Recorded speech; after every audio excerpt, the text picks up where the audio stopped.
سلام و وقت بخیر. به خبرهای خوب این هفته خوش آمدید. رئیس جمهور محمد اشرف غنی میگوید در آغاز سال 1400 در 100 روز اول 100 پروژه افتتاح خواهد شد که آغاز آن از بند کمال خان خواهد بود. رئیس جمهور محمد اشرف غنی با آمدن سال نو آرزو کرده است که در افغانستان شاهد صلح سراسری خواهیم بود. همچنین وی چهارم حمل را به نام مدیریت آب تصویب کرد. یک مدال دولتی به نام شهید محمد موسی شفیق ساخته می شود به حکم رئیس جمهور محمد اشرف غنی و به پیشنهاد ریاست اداره امور به افتخار افتتاح بند کمال خان. حکم ساخت مدال دولتی شهید محمد موسی شفیق به امضا رسید. محمد موسی شفیق در سال 1350 هجری در کابینه دکتر عبدالظاهر وزیر خارجه آن وقت بود و در سال 1351 به حیث صدر اعظم افغانستان ایفای وظیفه نموده است.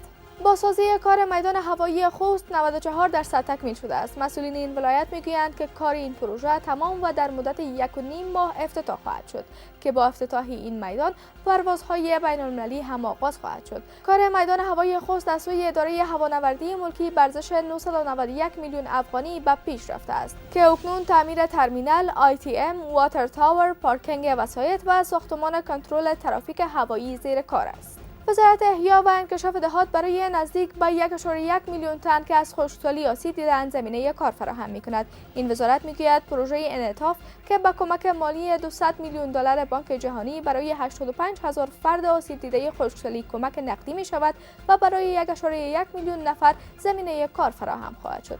وزارت احیا و انکشاف دهات گفته است این پروژه بزرگ در ماه ثور سال 1400 آغاز می‌شود.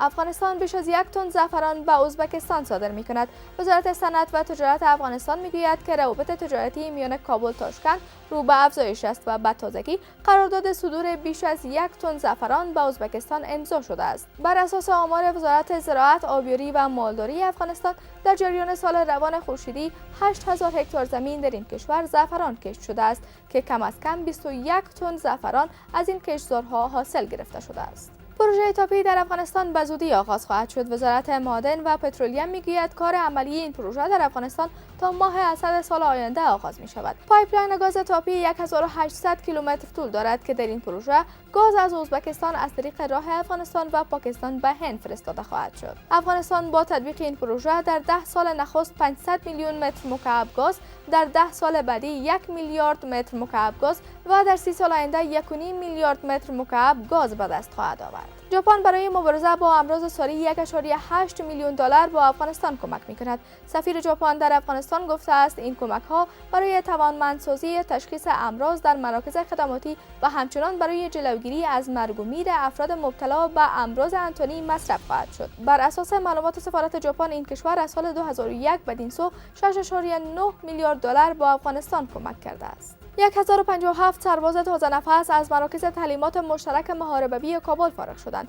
وزارت دفاع ملی میگوید 102 تن از این فارغین بانوان و 955 تن دیگرشان مردان میباشند که پس از فراگیری تعلیمات نظامی 12 هفته‌ای فراغت خود را در کابل جشن گرفتند. این فارغین تعهد سپردند که برای برقراری امنیت و آرامش در کشورمان صادقانه خدمت خواهیم کرد. قرار است این فارغین برای دفاع از جان و مال مردم به زودی در ولایات مستقر گردند. پروژه کانال مروارید 2 در ولایت ننگرهار تکمیل و به بهره برداری سپرده شد. با تطبیق این پروژه ظرفیت آبیاری این کانال به 493 هکتار زمین افزایش یافته است که این کانال در کل 850 هکتار زمین زراعتی را آبیاری و 3350 خانواده نیز از آن بهره مند خواهد شد. این پروژه از سوی دفتر PIS به ارزش بیش از 2 میلیون دلار آمریکایی تطبیق شده است که آبگیر بند مغرقی، کانال‌های عمومی و فرعی، دیوارهای حفاظتی و سرسبزی شامل این کانال میباشد. 130 مکتب در ولایت نورستان ساخته می شود. وزارت احیا و انکشاف دهات گفته است که در حال حاضر برای 29 مکتب کار ساخت تعمیر آغاز شده و به تدریج کار ساخت مکاتب دیگر نیز عملی خواهد شد. نورستان یکی از ولایات است که در شرق افغانستان قرار دارد که باشندگان بیشتر این ولایت از سهولت‌های اولیه زندگی برخوردار نیستند، اما پس از توجه زیاد دولت به این ولایت زندگی باشندگانشان بهتر شده است.